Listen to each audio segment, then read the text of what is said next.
संविधान दिवस के अवसर पर प्रदेश राजद के आह्वान पर ग्रामीण चौपाल का आयोजन राष्ट्रीय जनता दल के द्वारा किया गया।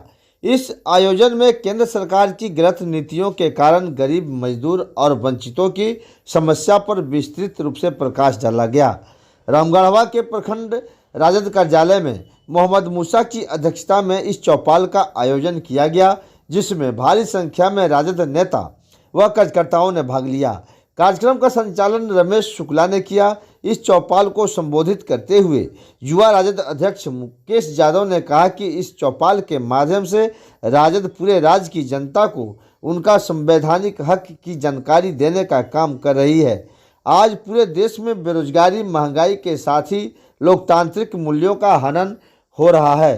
केंद्र की मोदी सरकार मौन है। इस सरकार को केवल अपने चुनिंदा कारपोरेट घरानों से ही वास्ता है। आइए सुनते हैं इस कार्यक्रम को संबोधित करते हुए प्रखंड युवा राजद अध्यक्ष मुकेश यादव ने क्या क्या और बातें कही हैं। देश में भाजपा की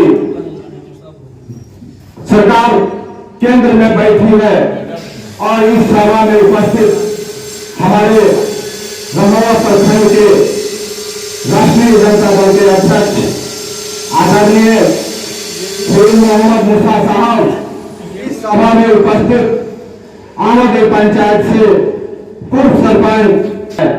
इस कार्यक्रम का मुख्य उद्देश्य है कि दलित गरीब शोषित वंचितों पर जो भाजपा की सरकार का प्रहार हो रही है, उसी को हम लोग को बचाना है। और इस संविधान जो आज हमारे देश का खतरा में चल रहा है, जो हमारा देश इस संविधान से चलता है, यह देश के प्रधानमंत्री नरेंद्र मोदी जी का नीति है कि संविधान को खत्म करे और अपना संविधान बनाकर और इस देश पर अंग्रेजों की तरह हुकूमत करने का काम करे। इसलिए आज पूरे बिहार में संविधान दिवस के अवसर पर 26 नवंबर 2023 को कार्यक्रमिक ग्राम चौपाल रखा गया है। यह 24 की जो लड़ाई भाजपा की सरकार से केंद्र में है, यह हमारा पूरे देश इंडिया गठबंधन की है और इस देश से इंडिया गठबंधन भाजपा को भगाने की काम। इसी प्रकार इस चौपाल को संबोधित करते हुए प्रदेश युवा राजद के महासचिव राजीव कुमार सिंह ने कहा कि राजद सर्वधर्म और सर्वहारा की राजनीति में विश्वास करती है। राजद के द्वारा आरंभ से ही जातीय गणना पर जोर दिया जाता रहा है। उप मुख्यमंत्री तेजस्वी यादव के अथक प्रयास से मुख्यमंत्री नीतीश कुमार के द्वारा जातीय गणना कराकर यह आकलन किया गया कि किस जाति के लोगों की संख्या कितनी है। सभी को सरकार के द्वारा समान अधिकार देने का काम किया जाएगा। इसमें सवर्णों को प्रमुखता से लिया गया है। सर्वे में आए सवर्ण परिवारों को सरकार के द्वारा प्रति परिवार 2 लाख रुपये की आर्थिक मदद बिहार सरकार करने वाली है, ताकि इनको जीविकोपार्जन करने का रास्ता प्रशस्त हो सके। आइए सुनते हैं इनकी भी वक्तव्य को। उसी अंबेडकर के विचारों को धरातल पर लागू करने के लिए शोषित पीड़ितों, गरीबों के मसीहा आदरणीय लाल यादव जी और बिहार के उदयमान भविष्य आदरणीय तेजस्वी यादव जी ने महसूस किया कि जाति आधारित गणना देश में होनी चाहिए। प्रस्ताव आया विधानसभा में, विधानमंडल से पास हुआ कि कराया जाए, लेकिन ये भारतीय जनता पार्टी की नीयत साफ नहीं है।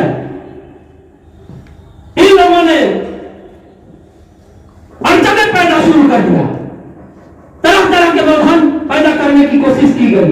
इनके इशारे पर कोर्ट तक लोग गए इसके खिलाफ में, लेकिन अंततः राष्ट्रीय जनता दल की महागठबंधन की जीत हुई और लाख व्यवधान डालने के बावजूद भारतीय जनता पार्टी के बिहार में आदरणीय नीतीश कुमार जी के नेतृत्व में तेजस्वी यादव जी के सहयोग से, लाल यादव जी के सहयोग से ऐतिहासिक कदम उठाया गया और बिहार सरकार के खर्चे पर जाति आधारित जनगणना हुई। आज आंकड़े सार्वजनिक है, तरह तरह की बातें होती हैं, लोग गुमराह करने की, भारतीय जनता पार्टी के तिकड़मबाज लोग आज गुमराह करने की कोशिश कर रहे हैं, सवर्णों को गुमराह करने की कोशिश हो रही है आरक्षण के सवाल पर। लेकिन आज 94 लाख सभी जातियों में ऐसे गरीब लोग हैं जिनको बिहार सरकार 2 लाख रुपए उनके व्यवसाय के लिए देने की योजना बनाई है। ऐतिहासिक कदम बिहार सरकार का सराहनीय है, स्वागत योग्य है बिहार सरकार का यह कदम। और सवर्णों की जहां तक बात होती है तो 43,28,282 परिवार हैं बिहार में सवर्णों के, उसमें सभी सवर्ण जाति के, राजपूत हो, भूमिहार हो, कास्ट हो, ब्राह्मण जी हो, शेख पैठान जो भी आते हैं। इस प्रकार राष्ट्रीय जनता दल के द्वारा आयोजित चौपाल कार्यक्रम का आयोजन किया गया और यह चौपाल कार्यक्रम का आयोजन रामगढ़वा प्रखंड क्षेत्र के हर पंचायतों में राष्ट्रीय जनता दल आयोजित करेगा।